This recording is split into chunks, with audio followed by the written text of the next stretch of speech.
Se me ha asignado un tema sumamente interesante. Agradezco a la Sociedad Peruana de Cardiología por la deferencia de permitirme esto y a nuestros auspiciadores igualmente, el laboratorio Pfizer, por lo que están haciendo pues, posible este curso que yo creo que es extremadamente valioso y siempre es importante, aunque parezca que se está redundando en la información, siempre es bueno resaltarla, siempre es bueno insistirla, porque siempre hay novedades, evidentemente. El adulto mayor, al margen de que pueda estar yo involucrado ahí, ciertamente, ahora, sí es una población sumamente desafiante, sumamente importante que estemos muy inmiscuidos en esto. Mi conflicto de intereses al respecto, y esta es la agenda que les he preparado rápidamente en los siguientes 20 minutos. La primera parte que yo quiero desarrollar con ustedes bajo tres perspectivas es de la epidemiología a la práctica clínica. No hay duda, la categoría de epidemia, la fibrilación auricular, conocen ustedes esta lámina que ya ha crecido mucho más, los millones de pacientes involucrados, y yo quiero prestar atención sobre el factor edad, cómo es que evidentemente a medida que avanzan las décadas aumenta mucho más la prevalencia. Observen que en hombres es más que en mujeres. Pero un segundo elemento que preocupa más es la carga, el perfil de riesgo. No solamente es la edad, porque si este sujeto puede tener 70 años, pero no tiene tanta carga de riesgo cardiovascular como uno de 65, el que tiene más carga, un perfil de factores de riesgo, llámese tabaco, alcohol, obesidad, etcétera, tendrá mucho más riesgo de fibrilación auricular. Son dos elementos importantes que hacen por qué esta entidad lamentablemente será una epidemia por muchas décadas o acaso por muchos cientos de años en la medida que no podamos vencer estos factores de riesgo. Lo siguiente importante en este mismo contexto es que el diagnóstico aparentemente sería fácil si es que uno tiene la suerte de pescarlo. Ya nuestros maestros chinos hablaban de que cuando tenga 65 años, tomen el pulso y cuando tiene 75, tomen un electrocardiograma. Esto se ha ido amplificando con muchos métodos más y ciertamente ahora este espectro se ha ampliado mucho más con muchas más estrategias importantes. Lo importante es diagnosticarlo. Si no hay la documentación de la fibrilación auricular, no hay manera de hacer nada.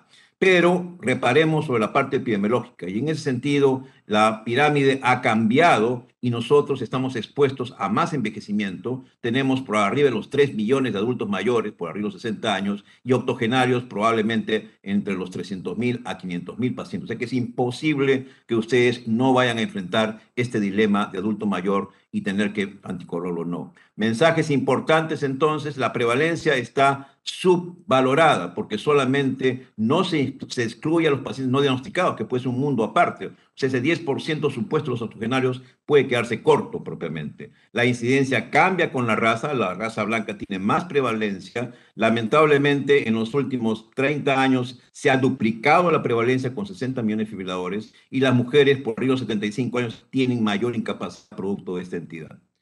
El segundo elemento importante en este mismo contexto epidemiológico es insistir sobre la edad. Sabemos que es un eje importante para poder explicar la fibrilación auricular, a su vez, con una constelación de una serie de entidades que tienen que ver con la aparición de fibrilación auricular, pero claramente el CHAS-VAS pone un énfasis en subdividir dos categorías por edad, una teniendo mucho más impacto que otra, como ustedes perfectamente conocen. Sin embargo, aquí hay una tingencia.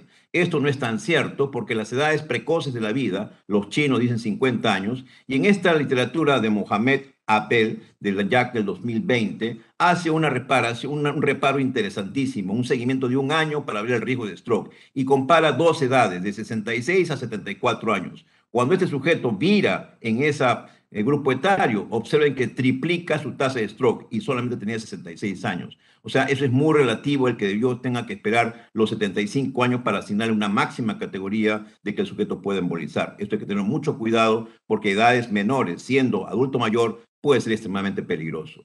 De manera tal que inclusive esta misma publicación también del año 2021 no solamente habla de que estamos ante un problema serio de stroke, que siempre hablamos de embolismo, sino que esto mismo en grupos etarios, siendo adultos mayores pero más jóvenes, 65 a 74 años, observen el detalle. Si yo paso de 65 a 74 años, tengo 0.7% y versus a 1.7, triplico prácticamente mi eventos. ¿Pero de qué evento estoy hablando? No solamente de stroke, sino de mortalidad, y eso es lo más preocupante en general. Por lo tanto, la fibrilación no solamente estroquea, sino mata. Esta lámina es muy ilustrativa. Vean ustedes cómo a medida que se va avanzando en los años, evidentemente se incrementa la tasa de mortalidad, ciertamente también la insuficiencia cardíaca, pero la tasa de stroke el riesgo de stroke es inminente, indiscutiblemente, y eso hay que estar muy atentos para lo que puede significar si yo decido no anticoagular a mi paciente adulto mayor. Por eso que tiene totalmente sentido la comunidad canadiense cuando aplica su algoritmo en el 2020, el CHAT65. Ellos no se hacen mucho problema, no discuten mucho. Si yo tienes 65 años, ya fuiste,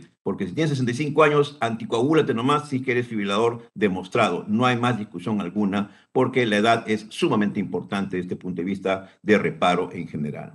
Y el tercer punto, del punto de vista de la epidemiología a la clínica, es el reto llamado warfarina. Nosotros que trabajamos en MINSA, lamentablemente nos vemos obligados a usar esta droga que tuvo un rol protagónico en los últimos 60 años, indiscutiblemente. Sigue siendo útil, pero es desafiante su uso. Todos conocen esta lámina donde se explora el TRT que se puede lograr en forma en el mundo real, que sigue siendo subóptimo en países con muchos recursos. Cuando se hizo el estudio RELAY, nosotros tuvimos una medalla, como Perú, una medalla en lo que significaba nuestros TRTs, pero no porque fuéramos exitosos, sino que éramos el tercer país en el mundo con los peores TRTs obtenidos en un estudio controlado, muy bien vigilado, para que ustedes vean lo difícil. Ya no estamos hablando de un estudio, o no estamos hablando de que el sujeto lo teníamos en el aire, estaba muy bien vigilado, muy bien seguido, y eso, aún así, el TRT era todo un serio problema para obtenerlo adecuadamente. Modestamente, el doctor Vega hizo un estudio interesante, su tesis de cardiólogo, y mostró que en los octogenarios de nuestro hospital tenían un TRT de 8.5%, o sea, era escalofriante y realmente dramáticamente importante. De manera tal de que estamos ante un reto sumamente serio. Y esto no es solamente problema del tercer mundo, esta es una publicación hecha por LIP y otra gente al respecto, con más poblaciones, donde la pregunta esencialmente en gente adulta mayor en los 80s, como ven ustedes en esta serie, de más de 80 años, ¿cuál es la probabilidad que yo logre un TRT por arriba del 70%?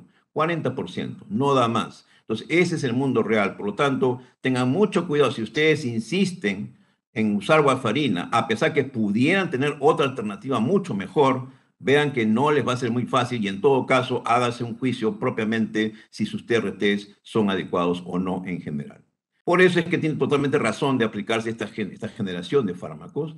Vean ustedes que en los estudios pivotales claramente hay una población importante. En realidad, si uno es claro y objetivo, son estudios pivotales hechos en adultos mayores, porque las edades promedios de toda esta gente era por arriba de los 70 años. De manera que tenemos información muy rica en estudios pivotales. Cuando uno pregunta, ¿quiere información en adultos mayores? Bueno, pues tiene los estudios pivotales. Ya tenías una población interesante que podía ser relevante. De manera tal de que esa es una primera parte. Mi conclusión acá es que estamos hablando de una situación epidémica, estamos hablando que reajusten su criterio de edad y estamos hablando de que tengan mucho cuidado con warfarina si se animan a usarla. Los temores con la anticoagulación, 5 temores muy comunes. El temor por no anticoagular. No, no quiero anticoagular, me da miedo, le voy a hacer sangrar. Bueno, veamos desde otro punto de vista. ¿Qué pasa si no lo anticoagulas? Este estudio publicado en el 2018 evaluó pacientes frágiles, adultos mayores, en que un grupo de ellos no se les anticoagulaba, teniendo un chargeback muy alto. ¿Qué significó en ellos? Tasa de eventos cardiovasculares que incluía la muerte, 3.6 de hazard ratio sin ajustar y ajustado 4.5 veces. Significaba 4 veces más posibilidades de que se muera. Eso es lo que le va a pasar al sujeto adulto mayor que no se le anticoagule. Segundo ejemplo importante e interesante, porque son el Jack también por Chen, un estudio interesante de octogenarios, en donde claramente se vio 2 comparaciones, anticoagular y no anticoagular. ¿Qué significa no anticoagular en esta gente ya calificada de sobra para ser anticoagulado? Altísima mortalidad y altísimo evento trombótico. O sea, no solamente es que se va a embolizar, se va a morir. Eso es lo que va a pasar en esta gente siendo FA persistente o inclusive paroxístico. O sea, es otro argumento más para que el temor no es que no sea por anticoagular. Tengan temor por no anticoagular. Ese es el temor. Y finalmente, este es un estudio fascinante y dramático y probablemente cuestionable bajo un comité de ética. Este es el único estudio hecho por Okumura, publicado en el New England 2020, el estudio de octogenarios, un estudio placebo controlado. No estoy hablando, y no me he equivocado a la hora de hablar, es placebo controlado. ¿Qué significa? A un brazo no se le dio nada y al otro le dieron Edoxaban. Imagínense ese tipo de estudios. Se hizo ese estudio y se publicó. ¿Y qué pasó? El mayor de la evidencia. ¿Qué pasa si no lo anticoagulo? Va a embolizar a todo meter 6 veces más tasa de embolismo. O sea, observen el detalle de qué puede significar no anticoagular a un adulto mayor. Segundo temor, riesgo de caída. No, que se va a caer. Bueno, el riesgo de caídas es inminente, es cierto, la gente se cae, esa gente se cae en la medida que tenga más comorbilidades, es cierto, y muchas de las razones por las cuales no anticoagulo es porque tiene mucho riesgo de caídas al margen de la fragilidad. Y eso es, en esta serie, por ejemplo, 2020, hecho por Dalgar, publicó el 30% como causal. Pero se ha hecho un análisis al respecto. Igualmente es el tema de que esta incidencia de caídas va de la mano con la polifarmacia. Esta gente tiene muchos fármacos, siendo FA paroxístico persistente, usa muchos fármacos y se sabe que por arriba de 10 fármacos tiene más riesgo de caídas, 4 veces más. Pero cuando uno hace análisis crítico de cuánto puede ser la caída para que sea realmente representativa, ese es el número que se ha obtenido. 1.8 caídas por año, más de 500 caídas para que sea como un paralelo, un hematoma subdural. Por lo tanto, haciendo esa proporción significa que tendría que caerse casi 300 veces en un año para que el beneficio de warfarina se vea mitigado y disminuido. Esto se ha hecho con warfarina. No se ha hecho el análisis con los anticoagulantes directos, pero ustedes saben perfectamente que estos agentes son mucho menos sangrantes, por lo tanto necesitarán no 300 caídas, de repente necesitarán 600 caídas. Por lo tanto, no es un argumento. Y los defensores claramente al respecto, como la guía europea, dicen claramente que no es una contraindicación para anticoagular. Sangrado, evidentemente es el otro gran temor. ¿Va a sangrar mi paciente? Claro que va a sangrar, pero eso no es caramelo, es un anticoagulante. El tema es que los scores publicados, y esto lo ha hecho Lip, el padre de todo este tipo de temarios, ha analizado los scores para definir esto. Los scores son muy simpáticos, muy bonitos, pero ninguno ha sido validado para evaluar los agentes anticoagulantes directos. Es más, escuelas como ACC, como AJA y la escuela canadiense no recomiendan ningún score específico para predecir sangrado. En la escuela europea sí, vota por Hasbled propiamente. Sin embargo, hay otros scores que le están ganando un poco la partida, como el Garfield AF. Y ustedes tienen acá, no tengo tiempo para hacer la discusión en extenso, pero sí existe un score que podría dar un poquito más de datos, pero el score en general no va a ser la ruta para que ustedes vean si va a sangrar o no. Hay criterios clínicos sumamente interesantes publicados hace poco. Novello, en el European Heart Journal del 2019, publicó una serie en lo que significa octogenarios. Y ahí lo que salió que el mejor predictor de sangrado es insuficiencia cardíaca, claramente evaluado en la literatura. Y otros predictores más, como ustedes ven acá, publicados también en el 2019, claramente vieron que el sangrado previo, una de las características muy serias para que el sujeto haga sangrado en nonagenario. Estamos hablando de gente bastante mayor, bastante trajinada en años por la vida. Fragilidad es el cuarto temor que uno tiene, el sujeto es frágil, y eso sí es valedero.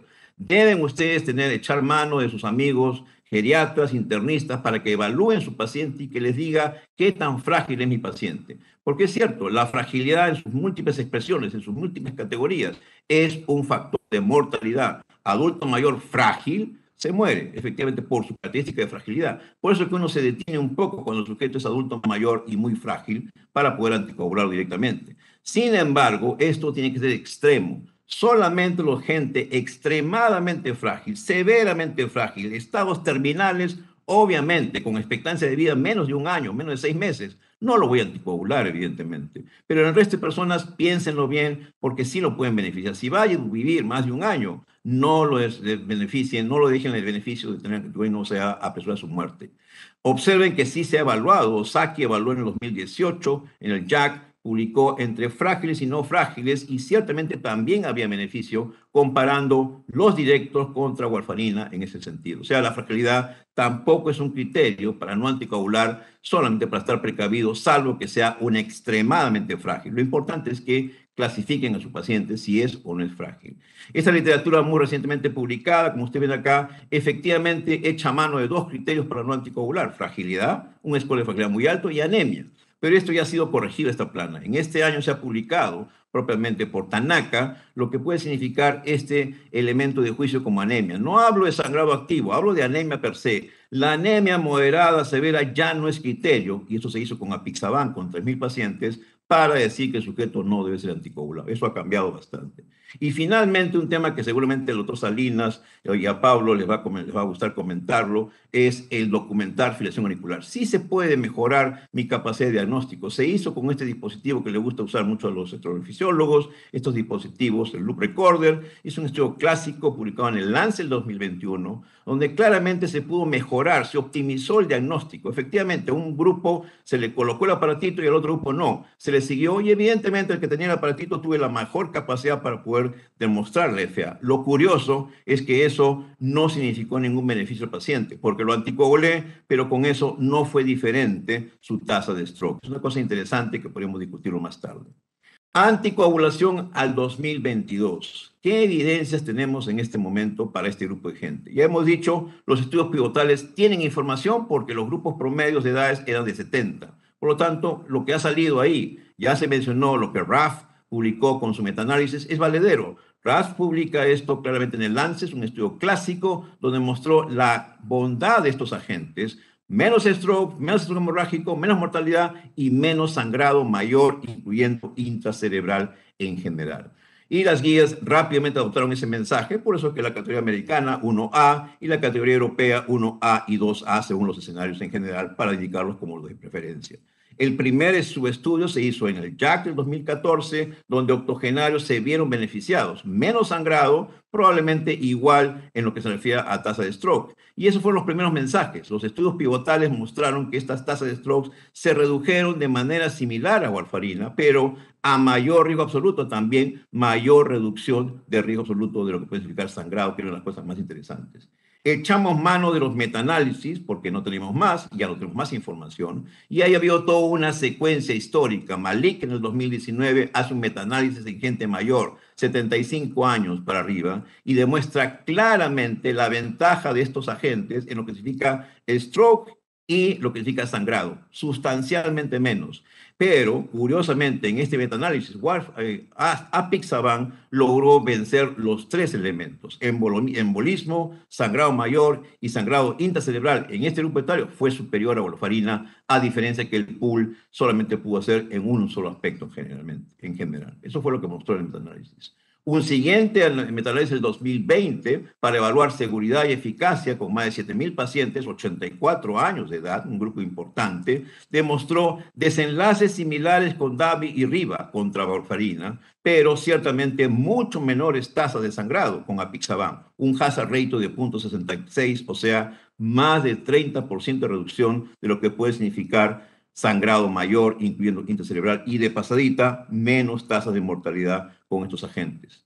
Y finalmente, como ustedes ven acá, otro hecho por Wong en el 2020, en los últimos metaanálisis, arroja el especial interés por sangrado. Y el sangrado es ostensiblemente reducido. Ustedes ven acá los tres protagonistas de este metaanálisis, 423,000 pacientes. No es una bicoca, es un montón de pacientes, donde muchos miles involucrados con 1.4 años de seguimiento. Apixaban tuvo una muy buena performance en los tres ítems, sangrado intracerebral, sangrado gastrointestinal y sangrado mayor en general. Dabigatran le pesaba los pies, rivaroxaban muy bueno en el sangrado intracerebral, no tan bueno en sangrado mayor y un poco más de sangrado gastrointestinal en general.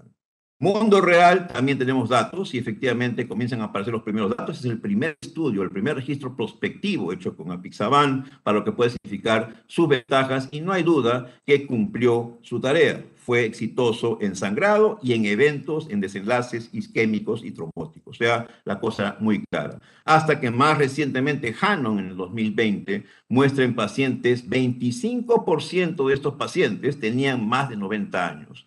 Y este es el primer estudio observador prospectivo hecho por rivaroxaban, donde demuestra mucho menos sangrado intracerebral, mucho menos sangrado mayor en este grupo. Entonces, estamos muy claros en el beneficio de lo que estamos hablando en general. Más recientemente, Rutherford en el 2022, el más reciente que hay, un estudio fascinante, 3,000 pacientes probablemente para evaluar lo mismo, demuestra que en dosis reducida, estos pacientes también se benefician. Aún reduciendo la dosis, el sangrado es significativamente menor y la tasa de stroke isquémicos también para algunos es mucho mejor que con warfarina en general. Y es un comentario de la dosis reducida. Reduzcan cuando haya que reducir. No reduzcan inapropiadamente porque van a significar más trombosis. Y de manera tal que sabemos claramente los criterios, sabemos el criterio para reducir dosis con dabigatran, sabemos qué hacer con rivaroxaban. Con edoxaban no hacemos muchos comentarios porque no lo tenemos, pero apixaban tiene 3 criterios estrictos para reducir. Si no cumple esos criterios, no reduzcan la dosis porque no está probado de que eso sea beneficioso en general.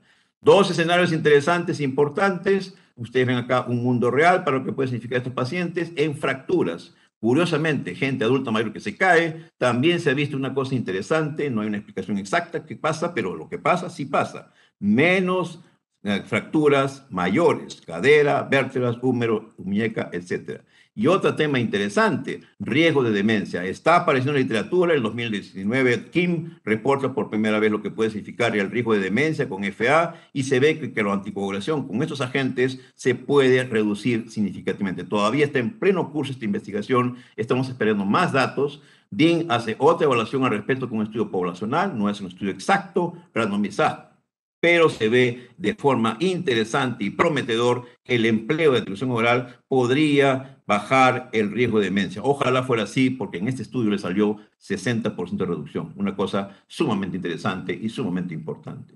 Reflexiones finales, antes que se me corte, tres temas importantes. En primer lugar, propiamente, esta es una decisión muy pensada, un juicio clínico eminente. Ustedes tienen que ver a favor y en contra, pero chequeen bien por qué no van a anticoagular. Tienen que tener un argumento exacto. Recuerden que esta población tiene riesgo no solamente de stroke, tiene riesgo de muerte. Por lo tanto, si no lo anticoagulan, lo están exponiendo a que se muera. Hay scores que les pueden ayudar, pero más es el criterio clínico. Hay scores para poder predecir sangrado, pero también es el juicio clínico en general. Lo segundo es que hay mandamientos. Los mandamientos fueron publicados en 2018 por el Clinical Journal y ustedes ven acá que uno de esos mandamientos justamente es el adulto mayor frágil. Es uno de los elementos claves que es ciertamente no dejar de anticoagular por no anticoagular. Tengan que tener un argumento sólido por qué no van a anticoagular, pero de preferencia sí anticoagulen en general. Y el tercer argumento es este documento que se los recomiendo. Es una publicación de Bollman hace muy pocas semanas del JACC, donde se ha hecho una revisión interesante de todo el espectro de cómo manejar a esta gente fibriladora en amplios aspectos. No he cambiado la lámina, no la he traducido para no malograrla, pero los mensajes son muy prácticos. 4 mensajes claves. Prevención primaria y secundaria, que ustedes ven acá las actividades al respecto, factores de riesgo y tratar estos factores de riesgo. Reducción de stroke, evidentemente es una de las pilares para esta gente. Cuidado con la interacción con fármacos, que también tienen que estar ustedes mirar la lista de qué interacciones hay, y reducción del riesgo de sangrado. Esa es la tarea que tiene que cumplirse, pero como les vuelvo a insistir, no dejar de anticoagular sencillamente porque tengo miedo. No se trata de eso, tienen que tener un argumento fuerte porque están peleándose contra riesgo de stroke y riesgo de mortalidad en general. Muchas gracias por la atención y nuevamente eternamente agradecido a la Sociedad Peruana de Cardiología. Gracias.